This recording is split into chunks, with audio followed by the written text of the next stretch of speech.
Welcome into Rounding the Bases. Round the bases. Everybody knows Joe Goldberg. It's around the bases. Everybody knows Joe Goldberg.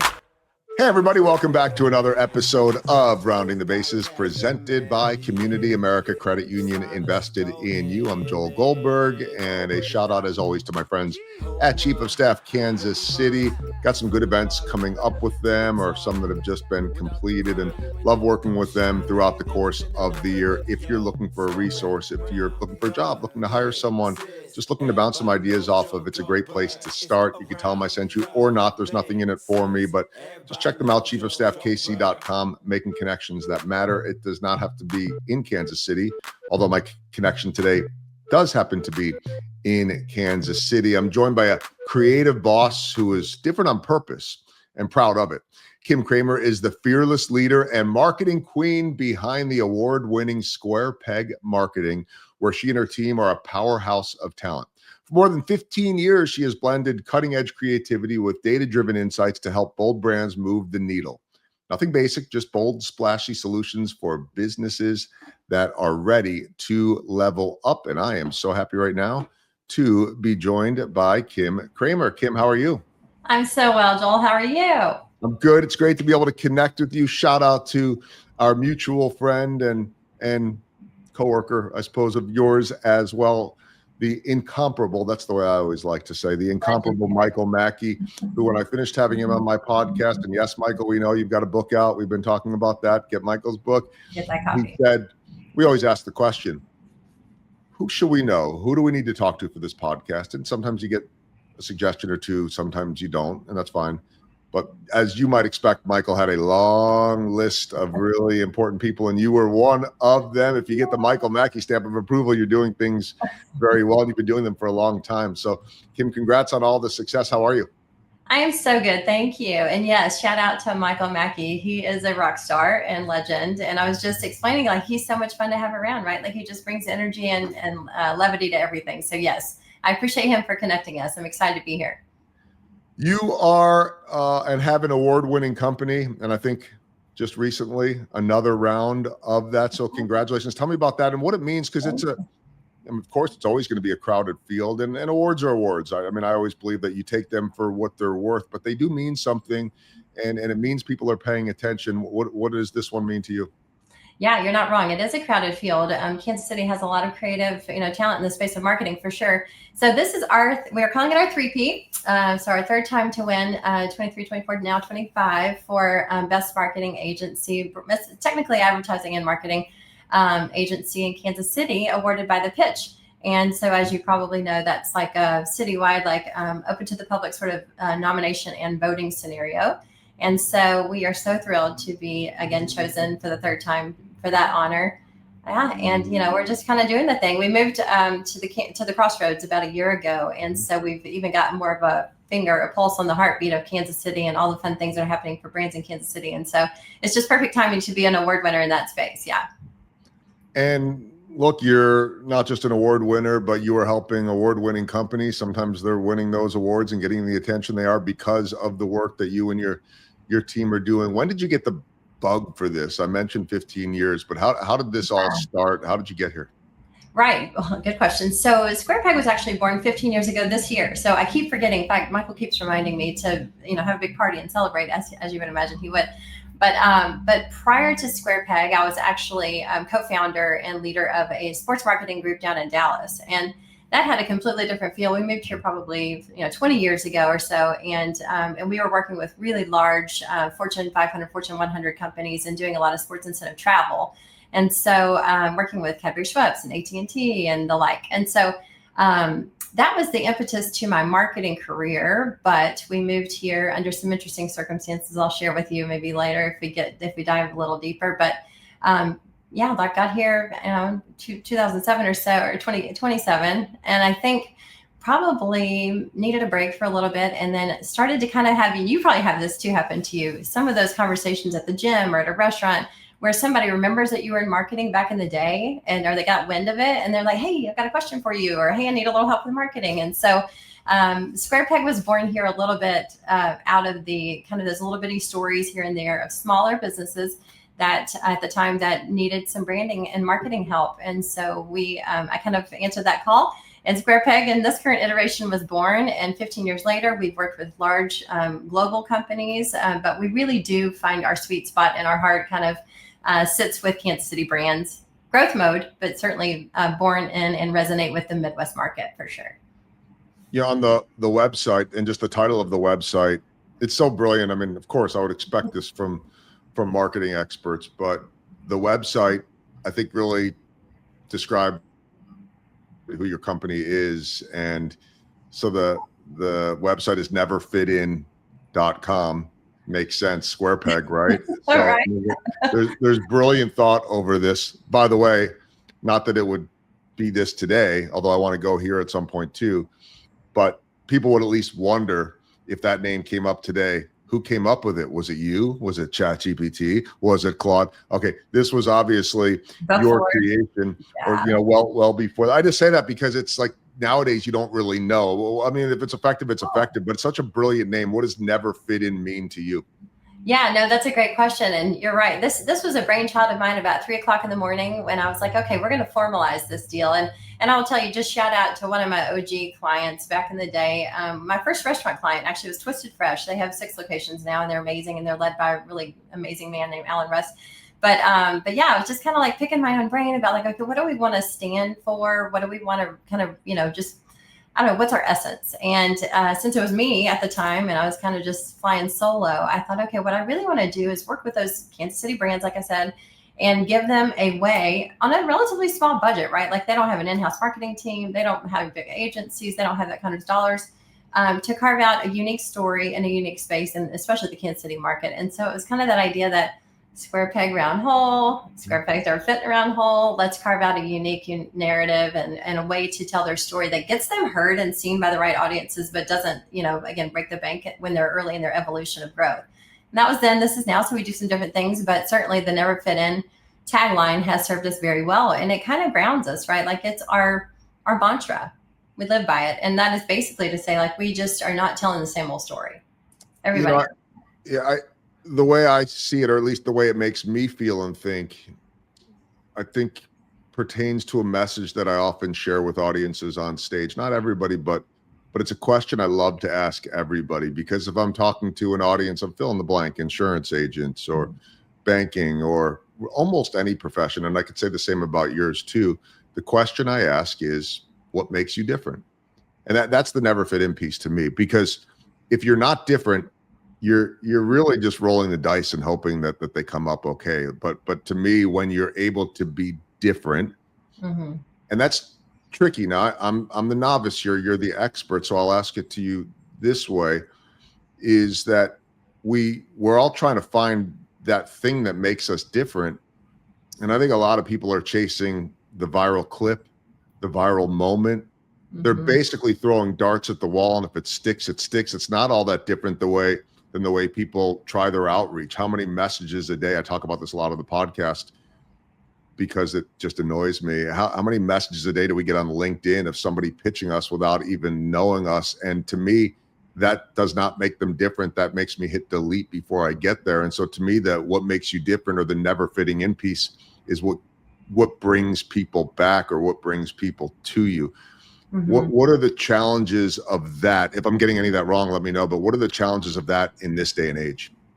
Well, you accidentally brought up one of the biggest ones, which is the advent of AI, right? So all this, we evolved before that, but it's becoming a very noisy, very similar sounding field. And so it's the antithesis of what we're trying to do. And also, I think we kind of touched on it pre-roll, but is, the idea of stepping back and asking hard questions about what it is you're doing and why you're doing it. I am a big believer in the why, right? If you're going to try to build a sustained business, and I'm talking to, small to mid-sized brands, right? Not global brands that already have that whole narrative kind of out there. But if you're going to stand out, you need to know what you stand for. And if you haven't answered the hard questions about the why and what really gets you up in the morning and what really turns those, wheels during the day and makes you feel like you've lived a good life, then you're not, then you're just not going to stand out. You're basically trying to check a box, or to your point, you're trying to capitalize on a viral moment.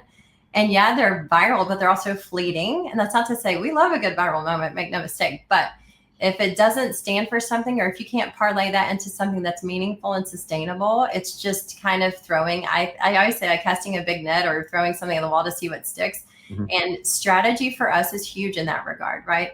Asking those harder questions early, figuring out what that narrative is and how to best tell that story to the people who need to hear it. It's marketing 101, if I'm honest. Yeah. But I do think the challenge right now is that everybody seems to think that they can tell that story, and they seem to think they can run it through ChatGPT and get that right answer.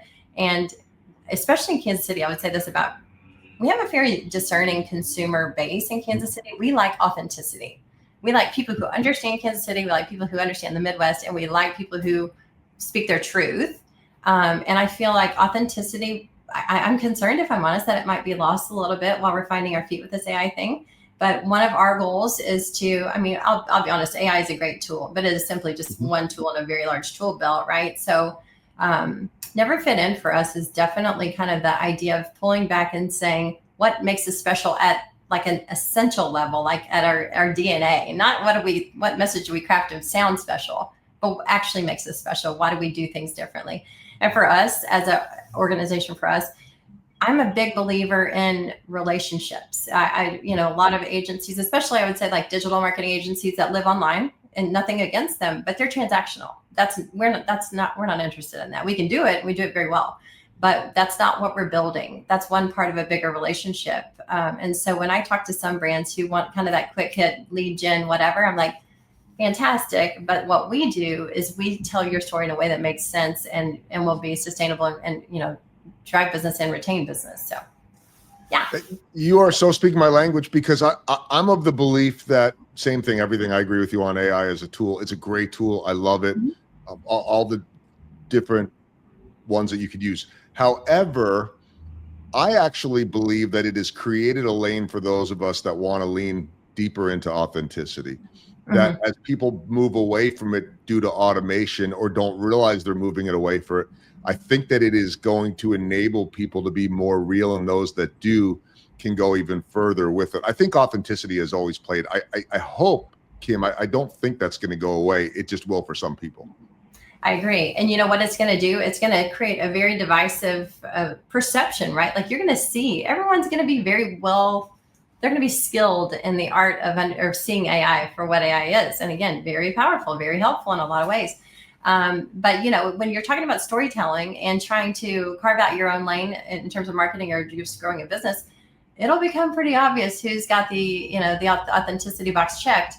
And, another layer of that, I was just having a conversation with a prospective client of this last week, was the video piece, right? As video has evolved, even as probably in tandem with AI as it's evolved in terms of the content creation, the content delivery, AI video, it's probably going to make it's going to make a stand. But I believe that telling the story like we are right now, face to face, no cuts, just being real, is going to win the day.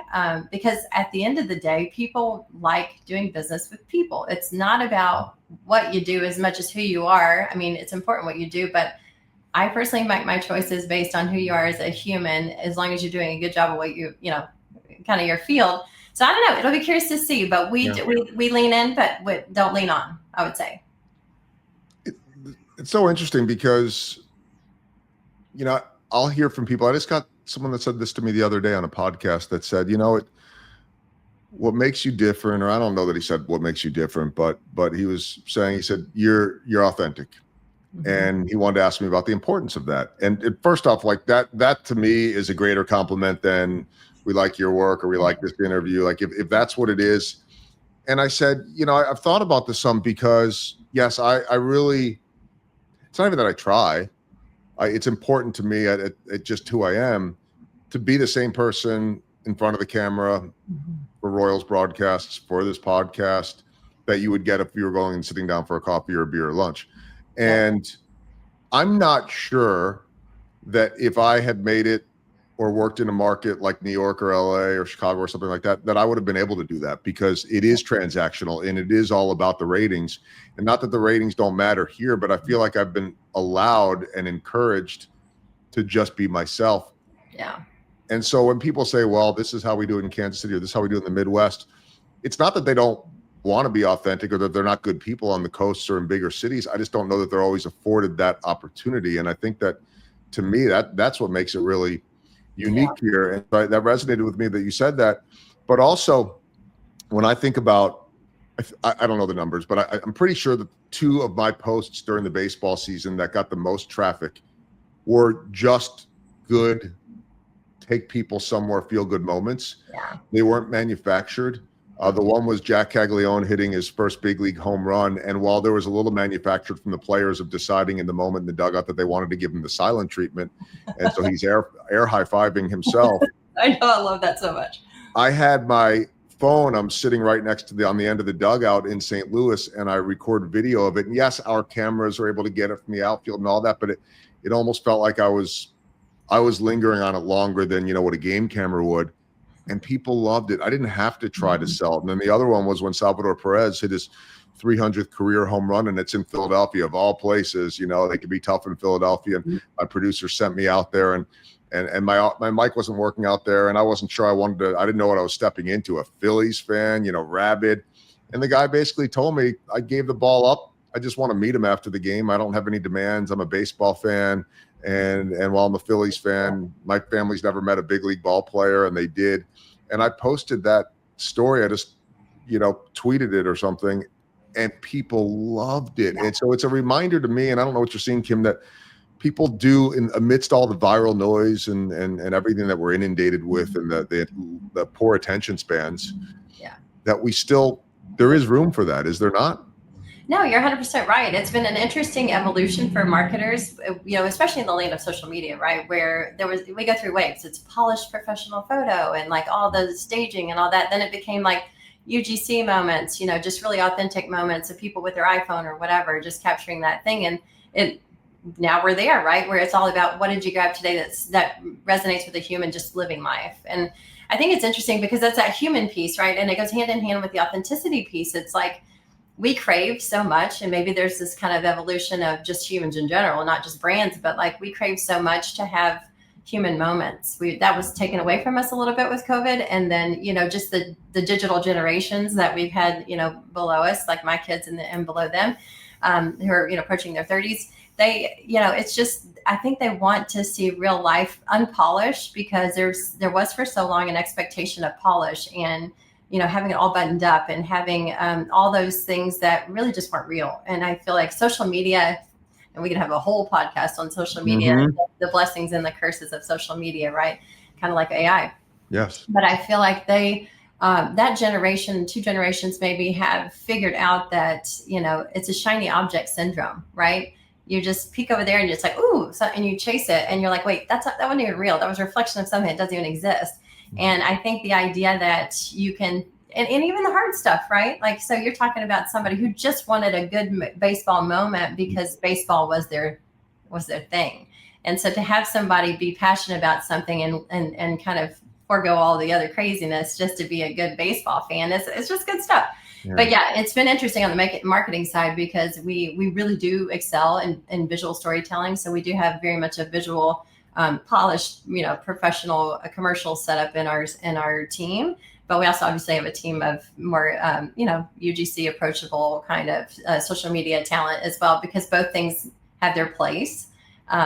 It's just an interesting story, though. We're watching it unfold in real time. I'll be curious to see what it looks like in 10 years. Yeah, let's go there and get out your crystal ball a little bit, because I'll challenge you to say, what does it look like in 5 years? I mean, we are moving at such a rapid pace. At least for me, I'm in my 50s. My whole belief is that I still have too much left, way too long left. Hopefully on the TV side, I really don't know how long I have left on that. I'd love to keep doing that, and we'll see. But from the speaking side, I envision doing this for many, many years. Mm-hmm. And if I'm gonna get left behind, and I'm not going to do it for many, many more years. So you have to stay not just relevant, but you have to stay plugged in. So what does this look like I could speak from this standpoint. In my world, TV in 10 years, I don't even know if cable television is going to exist. I don't know. All you have to do right now is look and find NFL and Major League Baseball games running on Apple TV. Now there's stuff coming on Netflix.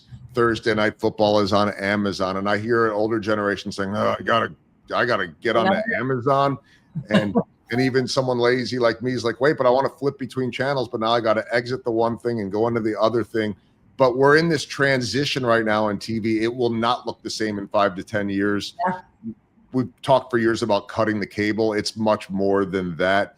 Yeah. There's no one of the younger generation, your kids, my kids' generation, that is ever going to buy a cable subscription. They're never going to buy a newspaper. And I say that with friends in all of that industry.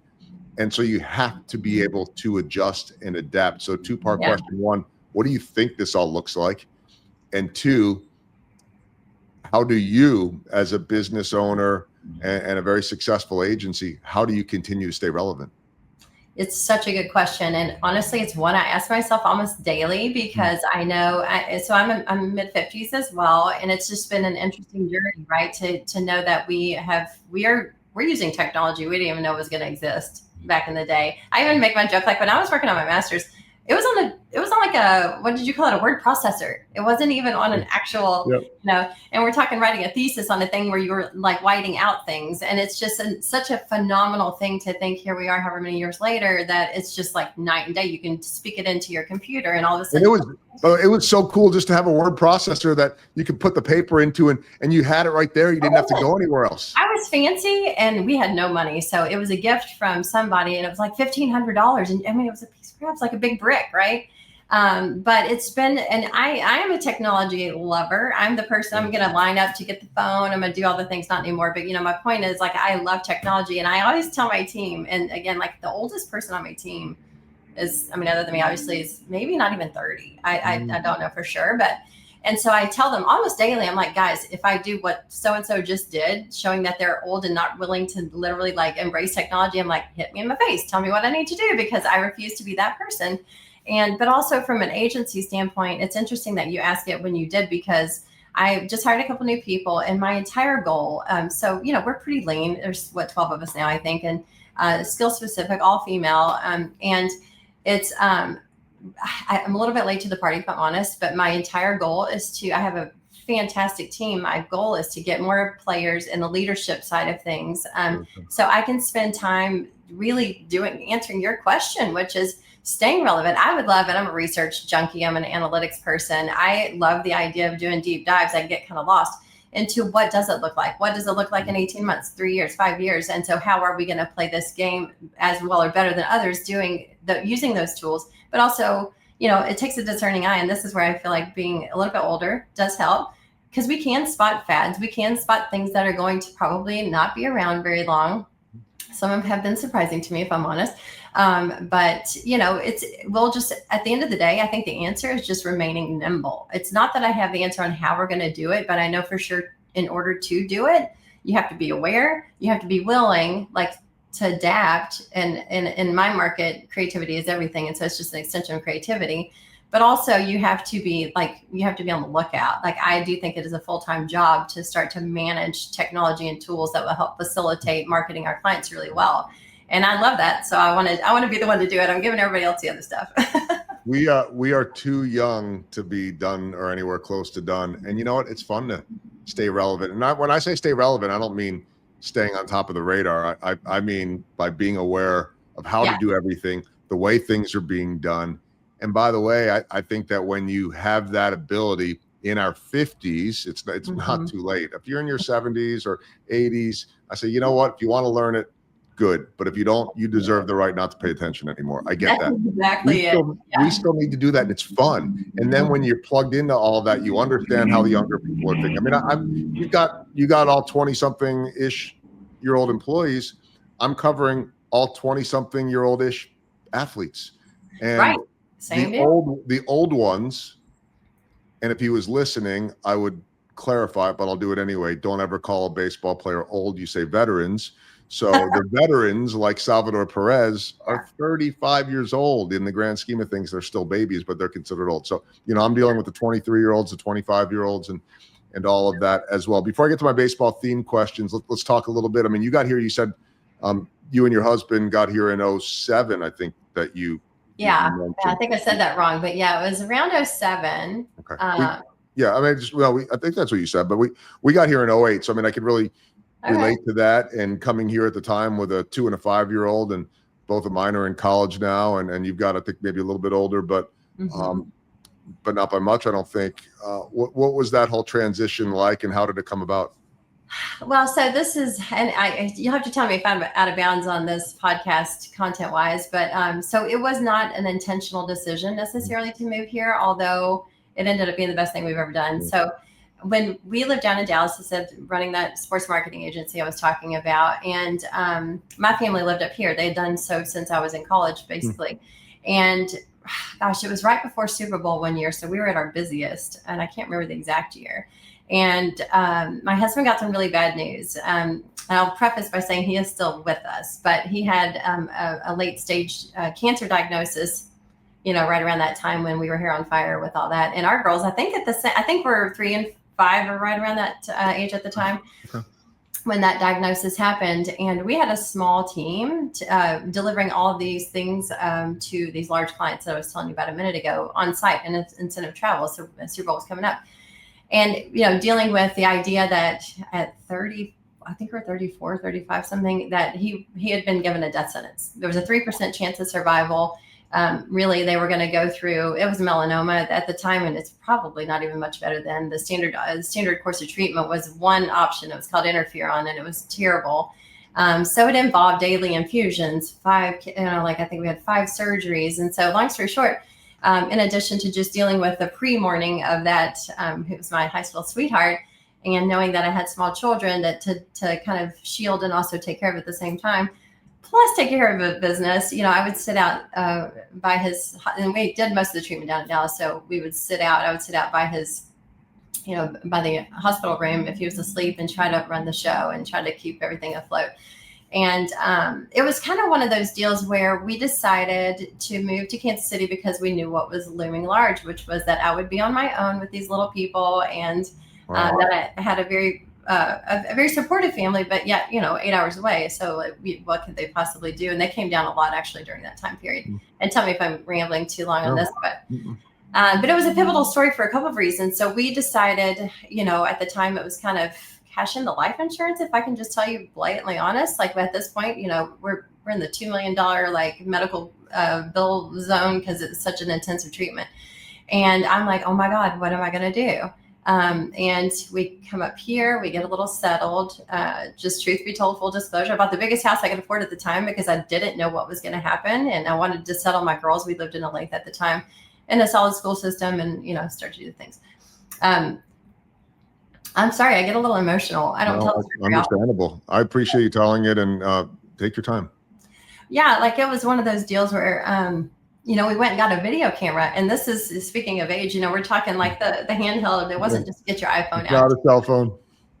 No, so we did that. Went to the restaurant, Mark grabbed one of those, and he started making videos. Like I said, I have 2 girls, and he was, making videos about like the right guy and what to do for prom and all the things.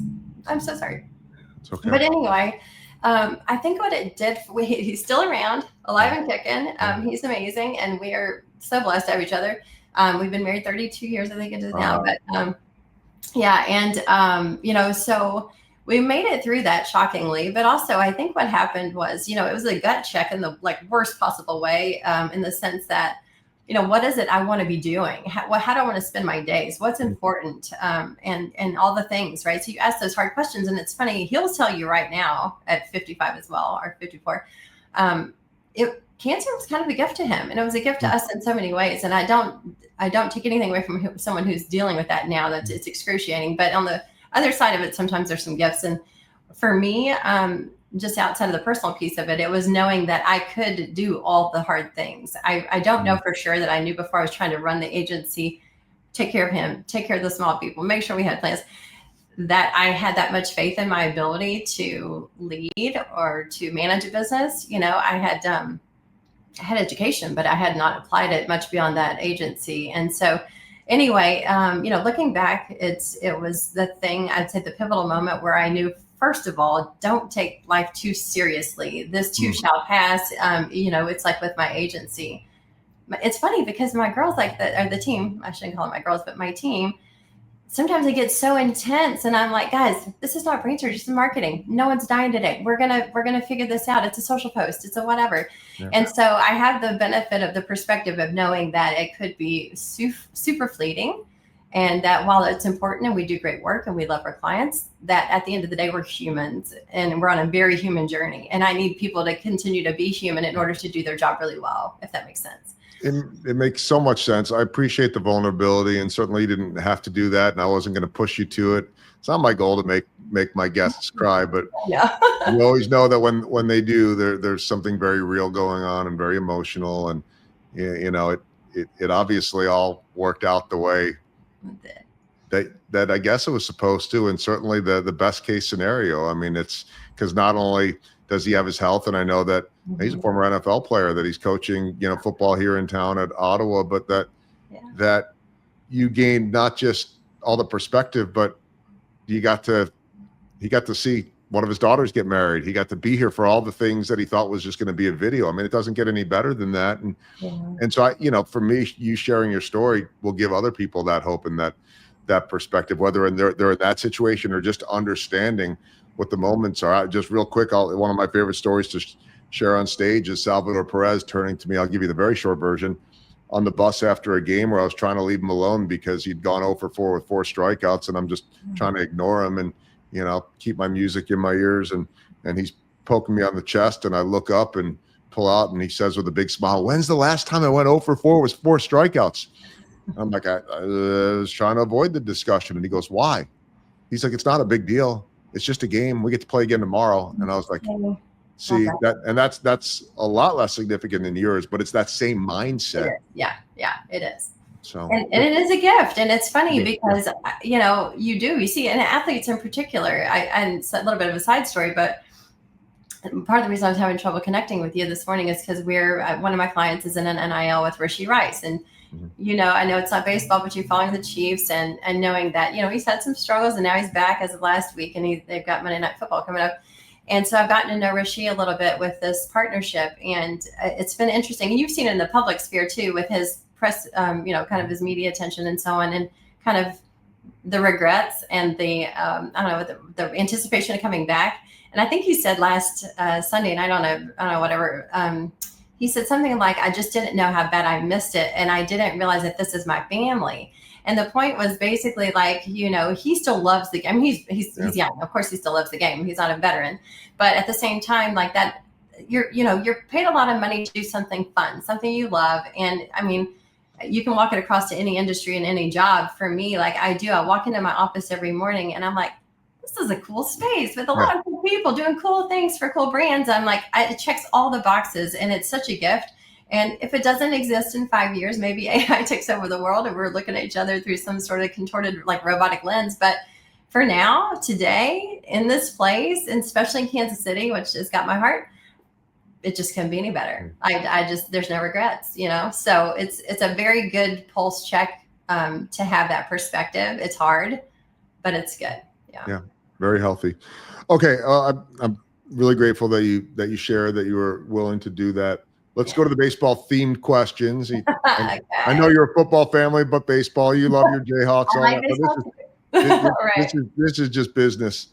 What's the biggest home run that you've hit in your professional career?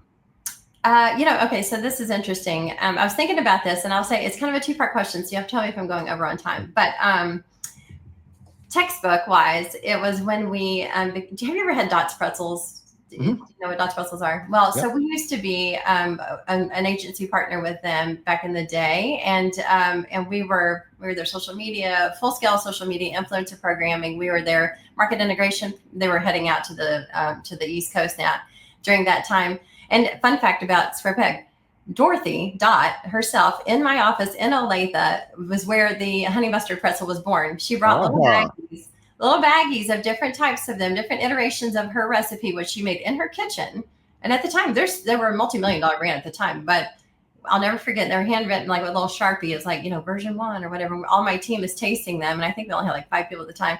And anyway, so we came up, we were like, oh, this is the winner right here. So the honey mustard pretzel was born in our office, but the real win, I would say, honestly, the real win was knowing Dorothy. She's still very much alive and well, still living up in North Dakota, and she's an amazing human. But I'll never forget. I was flying somewhere and I don't remember where, but we've been working with these guys for a while now. It was very intensive. Dots was really kind of coming into their own. And so they were keeping us very busy. And we land and I hear my phone just start ping, ping, ping, ding, ding, ding. I'm like, I'm being that person on the plane, like looking around like, oh my God, I can't silence it fast enough. I'm like, what the hell's happening? And I look at it and it's like all these notifications, Dots Pretzels bought by Hershey for like, I think $1.2 billion. And then I start to see interview requests for things like, wait, aren't you their people? And I'm like, yes. And so we became quickly known as like the agency that helped Dots become a, whatever $1 billion agency. Yeah. Or I should say company. And, not obviously not entirely true because they had massive troves of people doing things, but they didn't have in-house marketing. So we were their marketing partner. And I remember thinking, oh my gosh, I think this is like a big moment, like lock it down, right? It's a big textbook moment. That said, I would say like the real big win for me is looking back and again with a little bit more history and perspective is just moving to Kansas City and building a team that I think is the most solid group of humans that I've ever met. Very creative, very committed, and so that's probably the diplomatic, but also the true win for me. Yeah. Well, they're two different type of wins, and one is celebrating what you've built. The other is celebrating a specific result. So Right. they're both great ones, and I'm glad you mentioned them both. How about a swing and a miss along the way, and what did you learn from it? Okay, this is I didn't think about this one ahead of time because it's one of those deals, everything, I sound very woo-woo, but like on the back end of everything, it almost always seems like a blessing. But, that's it, right? I mean, so the second part to that question is, what did you learn is the blessing. Right. Well, okay, that's fair. And I've actually kind of embarrassed to even say that this is the case because now we are in year 15. And I think my husband in particular would call me a little bit of a control freak. I would say I was a little slow to the party on giving up some of the control. Like we had grown to the point where I should have been leaning in a little bit more on my team and letting them do what they do so well. But because this was my baby born in the middle of the night, like you said, with one client. And so I was a little slow to do that. And I feel like I kind of capped our growth, honestly, like it kind of kept us down a little bit. We've seen tremendous growth despite that. Thank God didn't get too far in my own way. But I think the real lesson was that the brand would grow if I got out of the way. I was kind of the ceiling. Mm-hmm. And every time I would allow myself to bump up, it would almost instantly, we would see more growth and more productivity, more fun, and creativity. So yeah, I think that's kind of a bad answer, but that's kind of no, it's a great answer. It's a great answer because I think that any business founder that has scaled has gone through that. Yes. Well, no, for sure. Right. Like it's the entrepreneurial to letting go and actually, what do they say? It's like running the business versus letting the business run you. Yeah. For so many years, the business is running me and now I'm going to let the business run. That's my goal. I can relate to it every step of the way of my TV career where when you're new in the business and early, you have to do everything. So you're shooting your own stuff, you're producing your own stuff. And then there comes a certain point where you have someone to shoot for you, but you're not sure. You might've done it a little bit differently, not a matter of better or worse. And you got to just learn like, no, this is not my job anymore. And oh, by the way, I now can go do other things. And that is so much easier said than done, but it feels really great. No, that's exactly right. 100%. Yeah. Small ball. What's small ball to you? The little things that add up to big results. I kind of touched on this a little bit earlier. I would say, for me, and this is another place where I kind of had a little trouble giving up control, but I mentioned that we're very much relational partners with our clients. We're embedded. We feel like it's difficult to really fully represent and market a concept, a brand, a small business, whatever it is, if you don't understand their essence, if you don't understand what makes them different, if you don't understand where they're trying to go. And I feel like a lot of the transactional pieces that can happen fully online or whatever are more, it's just not telling a really authentic version of that particular brand. And so one of the things that we've done is, and I still do it to this day, I take all the sales calls and the incoming inquiries to work with us. I meet with them multiple times before they ever see my team. So it's me getting to know, hopefully, the stakeholders and like the people who are actually maybe bored, the brand is their birth, of their brand and they own the brand and they are still decision makers or whatever. And so I want to know that it's a good alignment. Fortunate enough to get to a place where we don't necessarily always say yes to people who do want to work with us. We know that it has to be kind of an energy fit. It has to be a goal fit, obviously a skill set fit, but we've gotten to the place now where we can be a little more selective. And I really want to meet with the stakeholders and understand what their goals are. And I mean, sometimes I will even go to like sales meetings and see, okay, where's sales meeting marketing? Where's product meeting? What's a customer journey look like? So we're still asking a lot of questions that help us understand the brands a lot more, I think, than some, other solutions, we'll call it, might be doing. And I think that creates friendships and sustainable client relationships because they're based on mutual respect and friendships, like I'm saying, and retention, right? Like it's a no-brainer. If you can get happy people doing business with happy people who are doing good job, then we don't have to go out and look for more clients. We just get to ride the wave of their growth and help them facilitate the growth. And so it's a win-win for sure. At least I described it this way on stage. It's one of the lines that I love to use is trust is not transactional, trust is transformational. And that's it. Yeah, that's it. I literally drop the mic. That's it. And if you do right by them and they are a good fit for you, it can live forever. And that's what you want. That's it. You are speaking my language. All right, let's wrap it up with 4 final questions. And the beauty of, giving the pre-podcast survey to a marketing person is you're going to get a lot of good content back. So this makes this a lot easier for me. So I appreciate all that. So let's start with this. Is Snickers a client, or where and what is the obsession for you? With Snickers, I just freaking love them. I have to tell you, I can't. Okay, let's talk about it for a second. You got peanuts. So a little bit of protein, I'm going to call that protein check. That's not fair, but I'm doing it anyway. Yep. It's just got all the things. And I am, those commercials like we're out of his Betty White and a couple others. Maybe there's like, I think, I can't remember who, Baker Mayfield or somewhere where they get hangry. I'm a small person. I have a high metabolism. I get hangry. And so my family, my kids used to give me Snickers and be like, Mom, oh my God. And so it just literally became an obsession and also a little bit of a joke, but I do love them. And if ever Snickers is listening and they want to send me a whole bunch of Snickers, go for it. I never know, by the way, I don't look at our surveys. Ashley does. So I never know whether the information comes from the guest or whether it comes from Ashley's exhaustive research. But either way, I don't get a obsessed with Snickers line all that often. So I wanted to go there with the first one. And yes, there's protein in peanuts. There's more protein and good for you in a Snickers bar than the vegetables that come in carrot cake, right? I like that too, though. Oh my gosh, look at you. That's a t-shirt right there. Yes, 100%. Snickers all day. Team Snickers. Okay, here's my segment. I'm doing fun stuff here. Not that it can't be, but I saw that it says if she were going to be on a hypothetical reality show, would want to be paired with Ryan Reynolds or Nick Offerman from Parks and Rec. So I'm just going to ask it this way, not the way that looks. I'm not going to ask you to pick. They're both hysterical. But if you're dropping Nick Offerman in Parks and Rec, it means that you were part of that cult, which I am as well. I think it's one of the funniest shows of our lifetime. And if you get it, you get it. And if you don't, you just didn't maybe spend enough time I love Parks and Rec, love Arrested Development.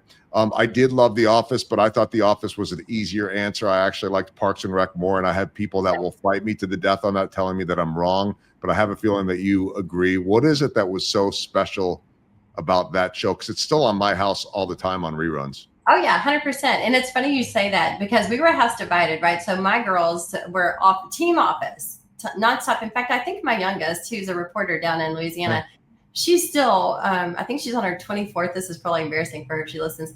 24th full season watch of The Office. So like ride or die, 100%. But for me, for Parks and Rec, it just brings more to the table. Like it was just a more varied story. It was just so funny and off color, and there was just a little bit more happening. And I think it's exactly, you bring up a good point. If you're an Arrested Development fan and you get it, then you're my people. You're like, it's like a dog person or a cat person. It's like, I don't even have to put on airs with you. Like, you understand, you get me at my core. 100%. If I'm going to tell you there's money in the banana stand, you will understand. There's always money.